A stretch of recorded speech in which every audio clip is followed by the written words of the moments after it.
This is the Yakima Agenda Podcast, a production of YPAC and the Community Relations Office of the City of Yakima. Our show focuses on issues that are important to the Yakima area. I'm Randy Beeler. I host the show. Welcome to the Yakima Agenda Podcast. We welcome to the Yakima Agenda Podcast studio today the Police Chief for the City of Yakima, Shawn Boyle. Thank you for being here today. Well, thank you for the invite. I appreciate it. You are guest number 4 on the Yakima Agenda Podcast, so we're very happy that you've taken some time out to visit with us today. What we want to talk to you about is recently the Yakima Police Department initiated some town halls. You went out to the public and you talked to them about the police department and some other issues. What was the impetus for that? What prompted the police department to launch these town halls?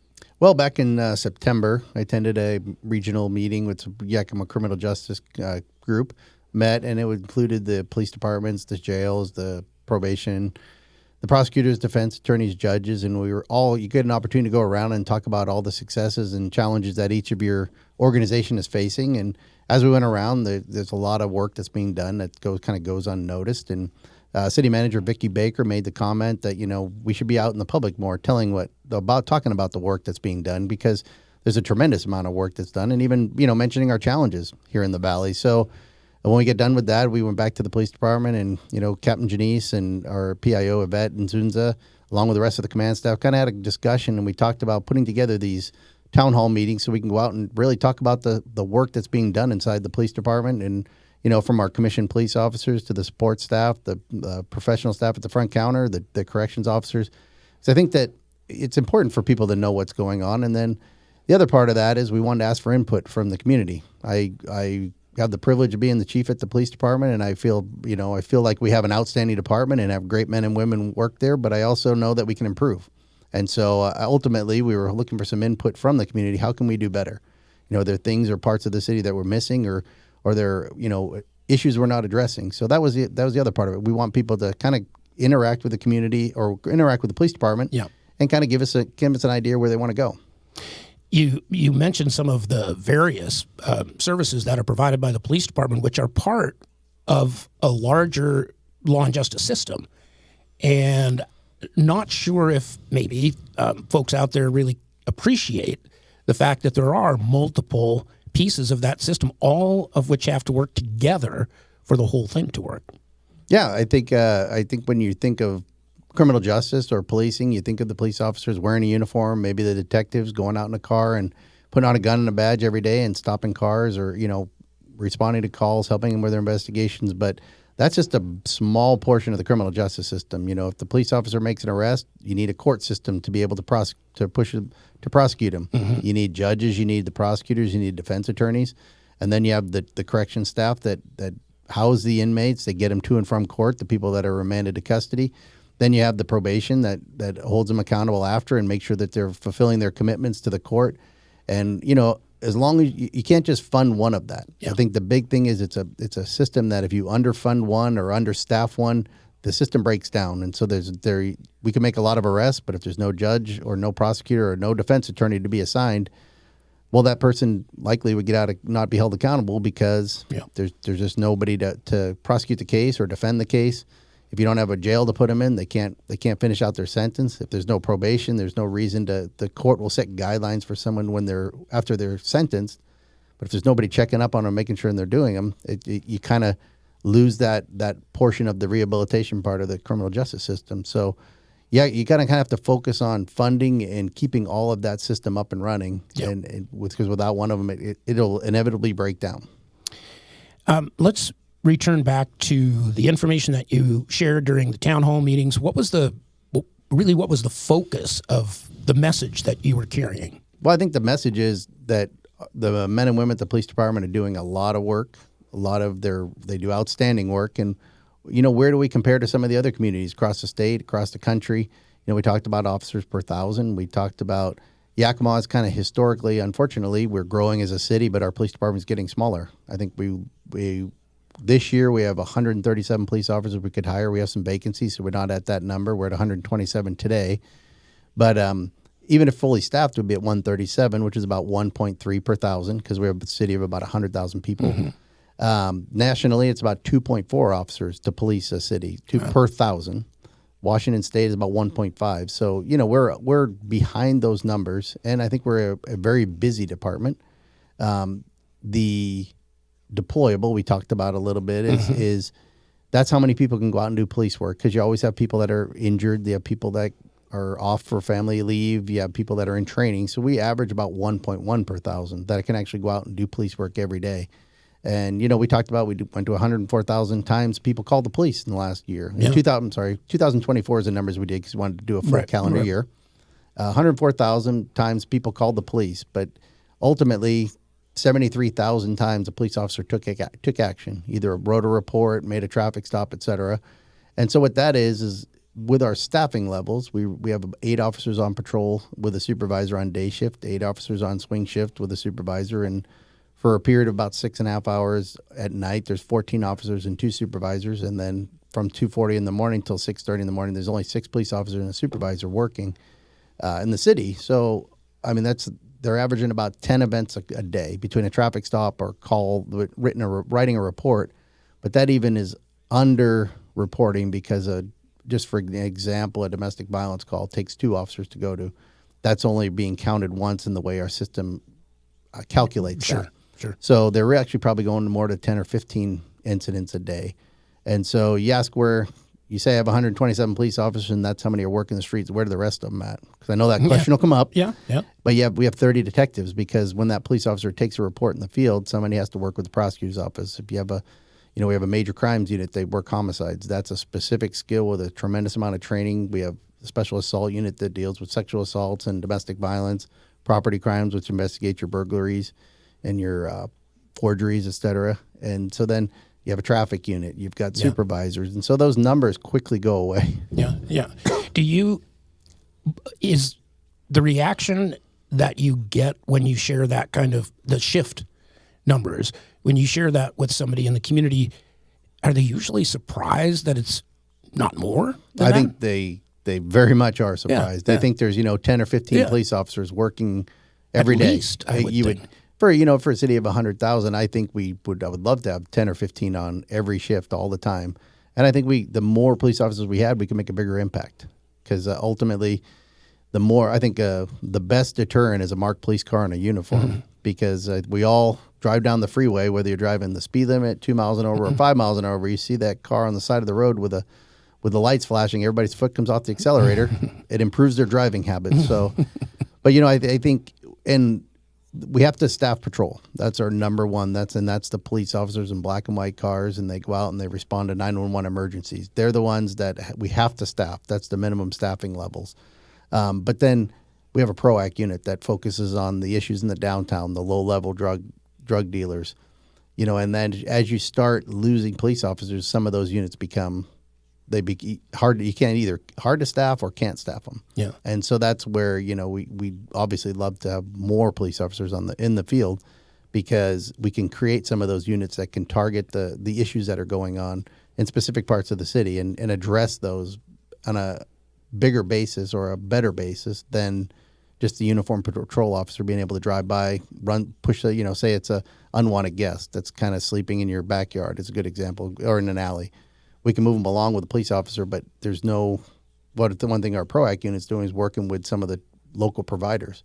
How can we provide services? Because ultimately that person needs some more service than just a police officer telling them to leave or arresting him and putting him in jail. So that, I think, also brings up the issue of partnerships, because with the level of staffing that is available, that's funded, you really couldn't be doing all of the work, the volume of work that's being done without partnerships. No, we have great law enforcement partners. I'll start there. We have great law enforcement partners that are working with us. We have the sheriff's office, the state patrol, SELA comes into the city sometimes. It's just when we have a major call or we get overwhelmed, we can ask for help, and vice versa too. We go down to Union Gap and help them, and they'll call us periodically. And so I think those partnerships are built. I think it's helpful. You always ask about coming up through the ranks to be a chief in this department. A lot of those relationships have been built over 20 or 30 years. So a lot of our command staff, our lieutenants, captains, sergeants, the officers, they have great relationships with the other police officers and deputies in this area. So I think that's a big benefit for our department. But then, we work with the local treatment providers. We work with Comprehensive. We work with Clean Cities, another division of the city, to help address some of the issues. And a lot of the issues we're dealing with aren't something you can arrest your way out of. So we have to have those outlets. We have a great partnership with the school district. We talked about one thing that's presented in the town halls is our Handle with Care. It's a program in which our officers, they mark a box on the Spillman report, which is our records, that when they write a report, and it sends a notification to the school that, that we were at a house with a kid, kid was present, and then that note gets notified to the school district, and they just let the teacher know, hey, Jimmy or Sally, the police were there at their house. They don't know anything other than we were there. I mean, it could have been their car got stolen from their parents, or they could have had a domestic violence issue. But if that kid's tired or not really engaged, it lets the teacher know, hey, there's something else that might be going on, and not just discipline them, rather than maybe they'll give them a little bit of grace on what's going on in their own outside the life. So that's another partnership. I mean, we could go the domestic violence partnership, and there's a lot of things that our department is. We have a lot of people in our department, great men and women, that go out and seek those opportunities. And we encourage it. If there's something that interests you, we have 2 DUI cars that are funded by the Traffic Safety Commission that they arrest and impaired driving all the time. We have a domestic violence coalition that was started by people inside our organization, and now it's thriving. And we've actually taken a step back because it's moving so well that the rest of the community is kind of running it's running itself. In the beginning, we had to kind of be the forefront of it, and now it had just not just happens, but it's just everybody has gotten involved and wanted to be a part of it. So that's a great thing, because ultimately Chief Murray mentioned before that a lot of things start here, and we all see it. A lot of things start, and can he sustain them? And some of those things we need to make sure that they outlive, because none of us are here forever, so that they outlive us when we move on. And so I think those are the things that we really want to see thrive. So. You spend a fair amount of time right there just talking about domestic violence and some of the work that's being done to address that.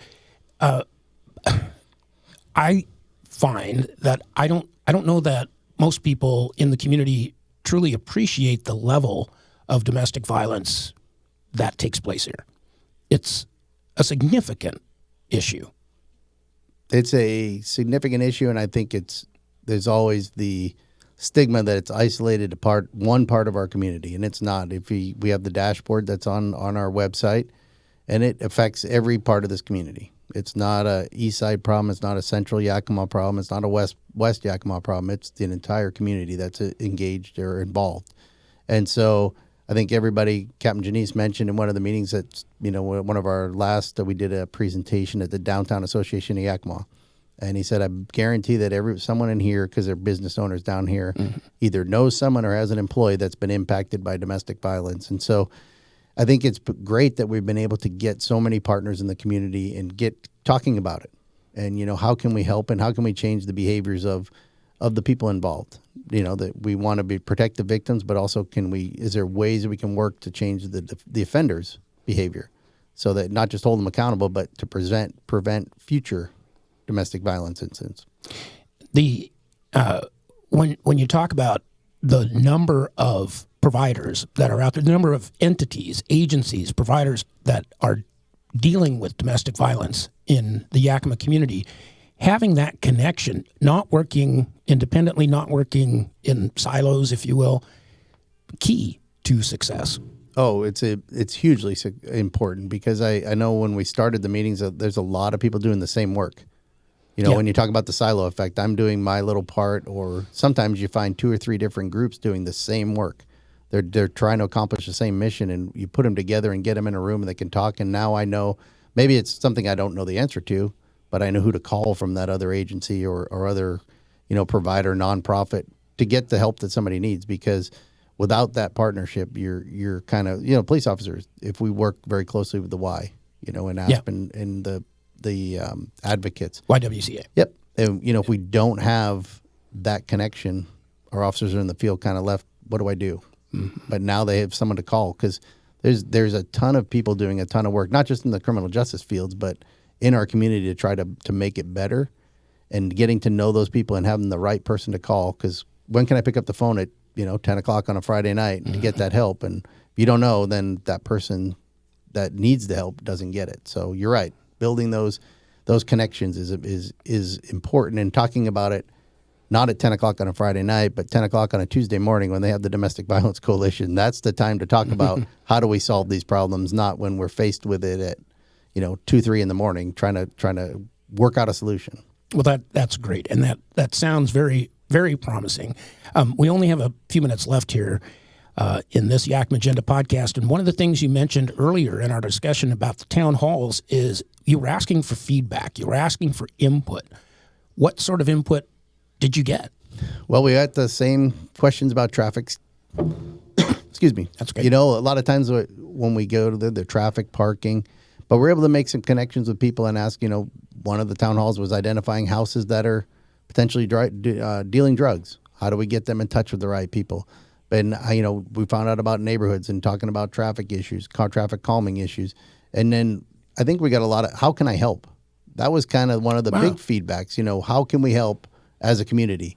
Especially, there's a lot of things going on right now, and how can we help? How can we support the police department? And it was great to hear we got a lot of positive feedback. But, we got some negative, which is good, because I think that's where we identify how do we improve. Because if every time you ask a question and you get the yes answer or you're doing great, that doesn't help us. Because I think that we, there's like I said, we can get better, and we want to get better. And I think the biggest thing I was appreciative of is the support that the men and women at our department get and our community gives them. And so, but I think there was just a lot of eye opening that there's not. How many officers we have, how many are working at a certain time, how many calls do they go to? We finished that with officer wellness. We finished the town halls with officer wellness. What we do, we have peer support, we have EAP, which is an employee assistance program. We have chaplains, we have psychologists. How can we keep our men and women, healthy? Because they are busy. And unfortunately, they meet a lot of people in our community on their worst day. Yeah. And so I think it's important to help them to get better as they move through their they move through their career, because we want them to stay engaged with our police department. We want them to be happy when they're out of work, and enjoying their time off, spending time with their families. Has it become harder recently to recruit folks into law enforcement, or are you doing pretty well? What's the status? I think we're having a hard time, just like I think a lot of places are having a hard time. You have everybody's competing for a small pool of candidates. Unfortunately, we have a fair amount of applicants, but a lot of them are disqualified for past behavior. Things they've done in their past, things they're currently doing, unfortunately, sometimes. But, we're trying to we're not going to lower our standards just to bring people in the door. I'd rather run short and have good men, because they're a representation of myself and the organization and the city of Yakima. And if there's the way things travel now, if we had a bad event here, it becomes nationwide news, and it's not indicative of every law enforcement officer. I mean, there's been a lot of high-profile incidents in the last few years, but that's the small minority of police officers. The majority of police officers go to work every day to do the best they can for their community. And, yeah, we make mistakes and we hold people accountable, but, for people to do, and a lot of times those mistakes aren't even, they happen. They're not intentional. Everybody in life makes mistakes. Absolutely. But I don't want to hire people that are going to compromise their ethics or integrity. And so I'd rather be short and have a great bunch of men and women at the department and not worry about, did I hire the wrong person? So it sounds like the town halls were successful from your perspective. Is this something that you plan on continuing? Yeah, the plan with these are about every 6 months. Huh? We're looking at probably one in about April, kind of recap what happened in 2025, because we had 2024 numbers we presented this time. We would like to present our 2025 numbers, think there are things changing. Are we doing better as far as crime? Are we going to less calls? Are we going to more calls? What does our staffing look like in April? And then the other part of it I was thinking, and I've kind of tossed around, and I would really like to do is there a part of the police department, you'd maybe run a survey in the spring? Is there a part of the police department you want to learn more about? Do you want to learn about traffic investigations? Yeah. Do you want to learn about more about maybe a whole half an hour about the domestic violence project? And so one would be, half of it would be the actual what's going on at the department, like an overall, and then somebody else can talk, not just me talk for the whole time. Hear from the people that are doing the work. And I think that's more important to hear from than me talk about the work, but hear from them because they're the subject matter experts. So, well, maybe sometime in the spring after you do another series of town hall meetings, we'll have you or someone else back from the police department talk about those as well. But it's really been educational. It's been a pleasure to have you here and be a guest on the Yakima Agenda podcast. Thank you for being here. Well, I appreciate the opportunity. And again, I'd just like to thank the men and women that come to work every day in the department, the commission staff, the professional staff, and the corrections officers, and everybody that makes our department great, in my opinion. Thank you, Yakima Police Chief Shawn Boyle, for being guest on the Yakima Agenda podcast. And thank you as well for listening. We'll see you on the next edition of the Yakima Agenda podcast. The Yakima Agenda Podcast is a production of YPAC and the City of Yakima Community Relations Office. Our producers are Mike Brown and Bonnie Lozano. John Fannin provides valuable research for our show.